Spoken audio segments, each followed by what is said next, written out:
Do you ever ask yourself this question? Do I need this? Well, that is exactly what our guest today did.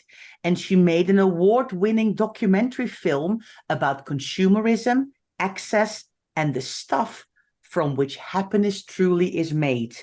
So a very warm welcome to our guest, Kate Schermerhorn.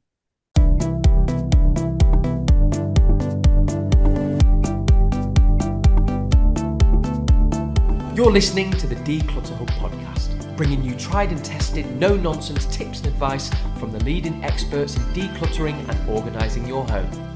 Now here's your host, Ingrid Jansen.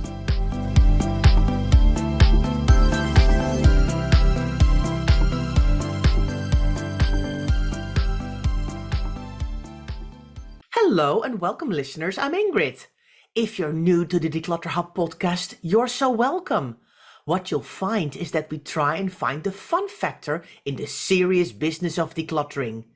And if you've been here for a while, you know exactly what we mean. So thank you so much for listening.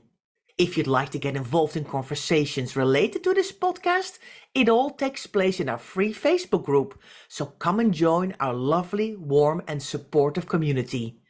Go to declutterhub.com/group to find out more. Yes, Kate, welcome. Thank you for being here. It's nice to be across the world talking to you. You know what?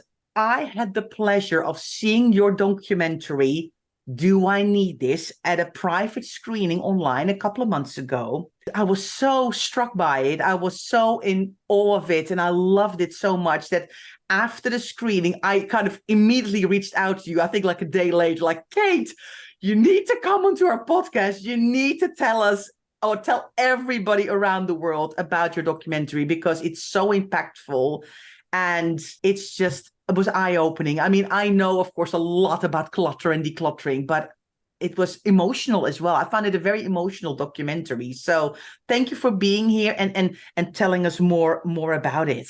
You're welcome. I'm glad you had a chance to see it and that it resonated with you. Absolutely, absolutely. So you are a documentary maker.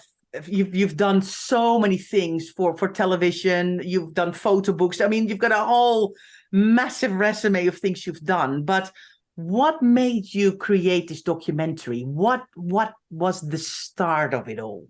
Well, I've done a lot of things related to the things we buy in my work, especially as a photographer. I did a project called Useless Objects, where I looked at things that we buy that are sort of single use, not in terms of like a single use plate or a straw, but a single use item that you would buy for your house, like a hot dog cooker or, a bug vacuum. I don't know if they sell these in other parts of the world, actually. And I thought, why can't you use a frying pan instead of a machine that's made specifically for cooking hot dogs? And it's something that I think a lot about, like, why do we buy these things and what motivates us to buy them? But then I started thinking about, well, how do they impact our lives? Once you buy that hot dog cooker, it's in your house and it's taking up space and probably collecting dust. And how do these things impact us on a personal level? And I was really concerned about the waste associated with what we buy and the environmental impact of all of these things being created and then transported. And so I wanted to make what I was imagining a sort of sugar-coated environmental film that would help people think a little bit about what they buy and slow down their purchases. And so I started looking at other people. I was not involved in this story. This was not about my life because I'm not a huge consumer. I have I'm very attached to things that come into my life, but I don't like shopping much So I was thinking of other people. So I started interviewing other people about what they buy and how it impacts their lives. And after I'd started that process, my parents decided to downsize from their family home into a small assisted living apartment. And when that process started, all of a sudden, I was completely overwhelmed with the emotion attached to all of that stuff. I didn't want to let go of anything. And I thought, okay, I'm part of this story. I need to turn the camera on our family and the impact that all of this stuff is having on my life personally. So the film took a huge shift and became sort of half about other people and half about my family story. Yeah. And I mean, to be honest, your family features very throughout the whole documentary. So how did you manage to get them all on board to do this for you? Because I mean, this was not something that was filmed over a week, was it? This was a long process. Yeah, the film took me start to finish about 10 years. And that includes the editing time and that. But my parents, I was surprised I could get my mom on board. My dad, he would take any opportunity to be a showman of some kind. He used to do community theater and he likes to be in front of the camera. My mother was very private. And so I was surprised that she got on board, but she seemed okay with it. And it was a great opportunity I'm really grateful that they did allow me to film them, and my kids, well, they didn't have any say. But it's been a nice way of introducing my crazy family to the world. And I think the story seems to resonate a lot with people who've gone through what I went through of, downsizing and watching the late stages of your parents' life. And my mother also had dementia, so developed dementia over that time. So it's something a lot of people are going through. Yeah, for sure. I mean, that very much resonated with my own life. I mean, I've got the same with my father, whose memory is deteriorating at rocket speed. So maybe that's why I touched the nerve as well. And it felt so personal. But I mean, your parents were honestly amazing. They were so open and they were so lovely as well. What lovely parents. I got really lucky with my parents. They're very interesting people. And my dad was, he was a serious adventure seeker. Yeah, and that all came across in your documentary so well as well, how the life that they lived and how each of them also were so different when they were downsizing, weren't they? And how they reacted to the whole process, and how you and I think it was your brother, if I remember correctly, how the two of you were so different as well. Yeah, I mean, everybody, I guess, reacts to this process differently. My mother just was like, I just say in the film, felt like she was getting her house in order, getting everything sort of cleaned up from a lifetime of possessions, and really she wasn't attached to anything. She just, why do I keep this stuff? These childhood, why do I have these cards from when you were born, or what's the purpose of this stuff? And then my father, he also became very pragmatic and sort of realized he didn't want to burden me or my brother with all of this stuff. But at the same time, I think that he did have a little part of him that knew that I was going to save it. So he was comforted probably by he didn't really want to throw the things away. So I came in, I was the hero because I came in and saved everything. I wouldn't get rid of anything. And that became, one of the big dilemmas. I thought I was, saving all of these I was saving all the family memories, but with that, I created, a lot of problems for myself in terms of just overload. And, if you keep everything, then nothing really has as much meaning because it's just a bunch of stuff taking up your space, where if you curate it more carefully, which I've learned to do over time since making the film, you can appreciate things more. Yeah. It's really the quality over the quantity, isn't it? But to realize that when you're in the middle of, let's face it, quite a traumatic experience. I know it was your parents downsizing, but you were very much involved with them and with the whole process. So you were probably seen as the rescuer of items as well. So whether maybe your mother was more, I'm going to do this because she possibly knew that you were going to try and save a lot of stuff and wanted to prevent you. Yeah, there was one scene that didn't make it into the film of my dad and me. We were having a fight about saving family photos, and he is throwing things in the garbage, which I couldn't believe he was throwing photos away. I mean, as a photographer, and and someone attached to the past, I really didn't want him throwing away photos. But of course, how many family photos? Like there are some, that are not worth keeping, but I was digging in the trash trying to take out the photos. And he just said, what are you doing? Like, if you're going to keep all this stuff, if you're not going to let me throw this away, I'm going to take it all and I'm going to ship it to you. You can put it in your garage. And then when you die, your kids can deal with it. And when I looked back at that, while I was editing, it just, even though I couldn't put that scene in the film, I think about it a lot because I don't want to burden my children with all of my stuff. And I'm now motivated by that. I'm trying to do at an earlier age what my mom was doing, to, just think about the things that are in my house and say, what if I die tomorrow and my children have to deal with this stuff? Like, I don't want that. I just don't want that. Yeah. Interesting. So interesting, because one of the scenes in the film, you were clearing out your own garage so you could have all the stuff from your parents go into your garage, right? Yeah, I got, the first time my garage was very full, to say the least. It was definitely it was a disaster zone. And when my parents started, clearing out their house, their stuff was nicer than the stuff I had in the garage. In fact, the stuff in the garage was partly because I'd lived in England for 7 years. And when I moved to England, I didn't bring anything, but I put all of my possessions into storage here in America. And then when I moved back from England, I lived there for 7 years. So I had built up a whole household of possessions. So I came back with, a giant container full of stuff.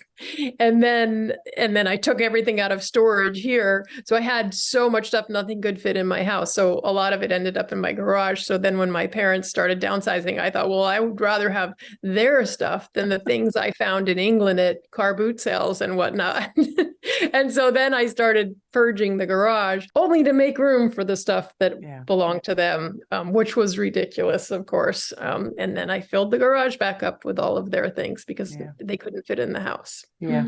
I'm absolutely fascinated by the whole story, Kate. Let's take a quick break. I have so many more questions for you. So listeners, let's take a quick break and we'll see you in a minute. Hi, everyone. Welcome back. I'm talking to Kate about her documentary, Do I Need This? And thank you for being so honest and open. I mean, I know, of course, you did that in your documentary as well, but just hearing it from you now firsthand is just, I think so many people of our listeners will resonate with what you're saying. They also have garages full of stuff that needs to be sorted out. And they also worry about when their parents need to downsize or when they, unfortunately, probably at one point pass away. What are they going to do with all this stuff? So I'm sure there's a lot of people who are nodding along with you going, yeah, I know exactly how you feel. Well, I know that there's a lot of shame associated with excess stuff.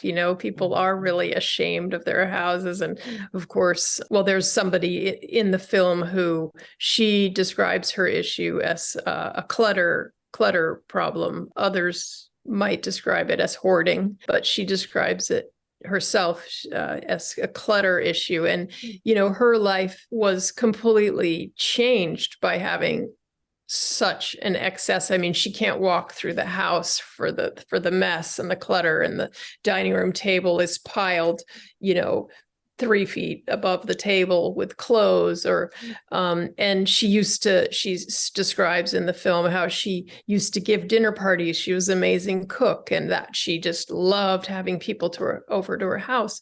And with all of this stuff, she hasn't had anybody in her house. She couldn't remember the last time she had somebody enter her house, just for the shame of all of that stuff. Yeah. And she chose to be in the film because she felt like she wanted to sort of out herself and stop holding the secret of all of her stuff. And she hoped that she could help other people, with their clutter and overload by exposing her own story. Yeah, that's what I think I liked about as well so much about your documentary is that you have so many different types of guests. You have indeed a person with a very full house.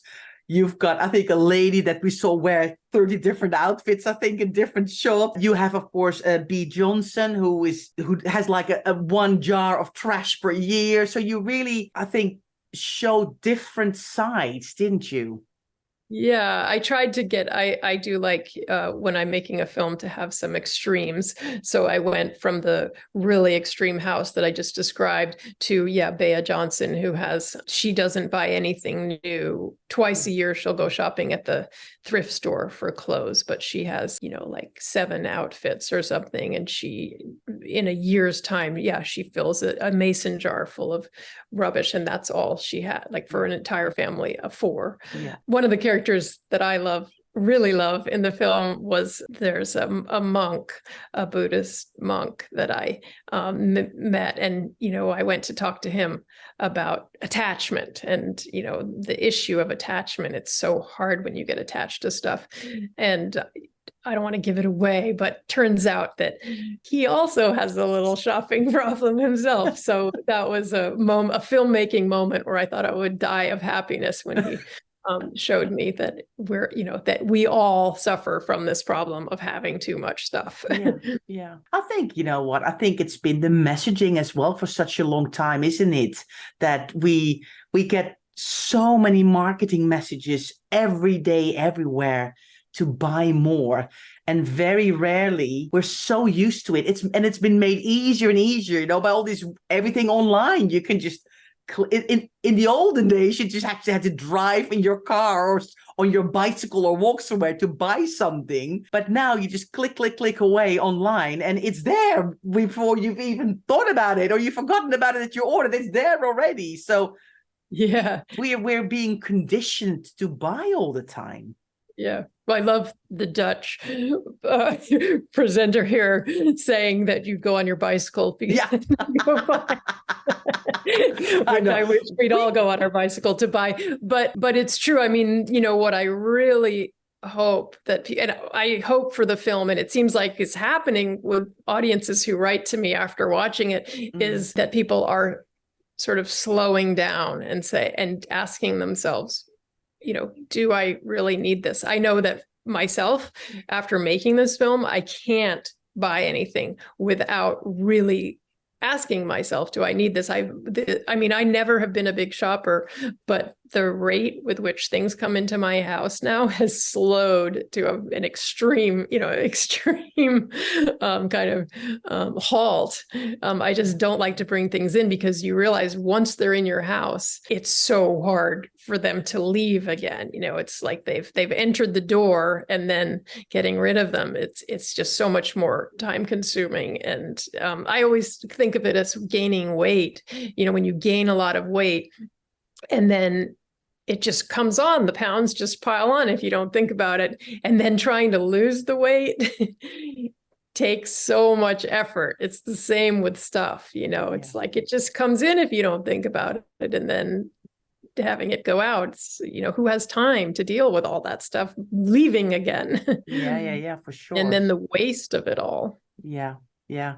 When you interviewed your guests on your documentary, for example, Bea Johnson, did she make you kind of go, wow, that's maybe very extreme what she does, but I understand. Did it change the way you saw things? Well, Bea Johnson was so extreme the way she lives. I definitely didn't leave there thinking, oh, I'm going to live like I'm going to turn my house into a zero waste household, although I have reduced my waste for sure. But I don't know if there was anybody I met in the film who I thought, oh, this is my kind of style of, this is what I need to do in my own life. It was more, I don't think that happened so much as just spending 10 years thinking about stuff and all the experts that I talked to and, just all the information that was coming in made me, and then I couldn't help but examine the way the stuff was impacting my own life. Yeah. Not just because I was living it, but because then I was watching it through the editing process over and over again. Yeah. And when you do that, you can't help but. I know you put a magnifying glass on your own life, didn't you? And you examined it, and it was not just something that you would see, but you would be confronted because you would be in your work to get this documentary out. And of course, all the stuff from your mom and dad, who unfortunately both passed away during the filming, ended up being put in your garage for you to deal with. Yeah.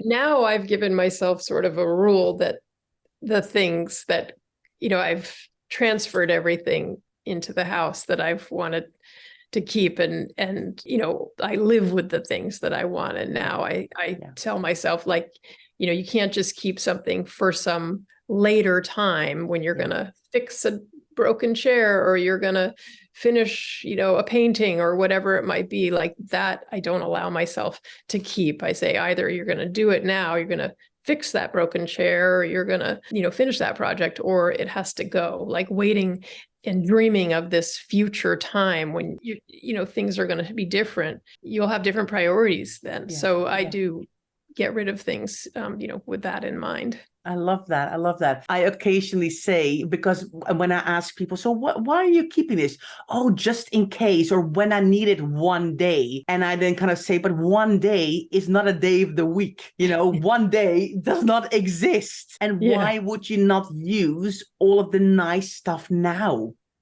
I'm going to keep it for best, but surely the best is now. What are you waiting for? For all the stars to align, winning the lottery, having everything? Is that the best? Are you then going to pull it out and go, this is the best? I'm going to, because you don't realize sometimes that when the best is, and it might be the best that was last week and you missed it. You know what I mean? And maybe the best will come up again, but who knows when that is? Yeah. And I think it's the same when you said, I'm curating my house because I don't want to give this whole burden to my kids as well. We don't know when that happens. And life is short and uncertain. Wow. Yeah. And so why wait for the, that future possibility when you can be living now? Thank you so much. I've got a question though. Who is that beautiful lady behind you with that yellow dress? I mean, it's such a standout painting. Is that you, or is it your mom? Or I'm like intrigued. That's my grandmother. She founded the first halfway house for people coming out of psychiatric hospitals, and now there are 350 of them around the world. It's called Fountain House. Anyway, I got a copy of that painting made for Fountain House, and I had a copy for here. Oh wow, that is absolutely, it's beautiful. And I think I spotted it as well when we did the screening, and I was like, if I get a chance to ever talk to you, I'm going to ask, because it's like stands out. So the original of that painting is in a museum in Florida, but so that's a copy that amazing. Somebody made. I know you do have a very interesting family, don't you, Kate? I mean, with now your grandmother, now that I know that, and after seeing especially your dad as an adventurer, he did some very, very interesting things, didn't he? And he shares a couple of bits about that as well. So yeah, he used to go dog sledding in the Arctic every year throughout his 60s and 70s, up until he was in his late 70s. He made it all the way to the North Pole with 3 broken ribs, frostbite, and pneumonia, but he made it. Oh wow, it's wow. That's a lot of family history to keep track of. But thank you for sharing. I've really, really enjoyed our conversation. Please tell our listeners how they can see this too, because I was lucky enough to be attending a private screening for this. But please tell me, this will see the world. Where will it show at some point? Yeah. So people can go onto our website for more information, which is doineedthis.org. We're hosting private screenings around the country, so you can get it, around the world for that matter, starting here in the US and we've, and overseas. But people can host their own screenings by getting in touch with us. And then next year in 2024, the film will be on public television here in the United States. And then we're looking at international distribution after that. Absolutely amazing. I really hope that happens for you, because I think it's a must-see. It's so fascinating and so interesting, and so, like I said before, very emotional. So thank you, Kate, for taking the time out to talk to us. I know we're on a massive time difference. It's evening for me, it's the morning for you, but we made it work, and I appreciate your time so much. So listeners, how do you feel about this conversation that I had just with Kate? Do you ever ask yourself, do I need this before acquiring something? I would love for you to tell us. I'm interested to hear what made you sit up and go, wow, that's such a great thing that Kate mentioned, or I feel this too. I have a feeling we're going to have lots of comments and emails coming in about this podcast. And of course, as you know, declutterhub.com/263. Please let us know. So thank you, Kate, for your time and for being here. Thank you so much. Thank you. Thanks so much for listening to the Declutter Hub podcast. Don't forget to subscribe to us in your podcast player so you don't miss an episode, and we'll see you next week.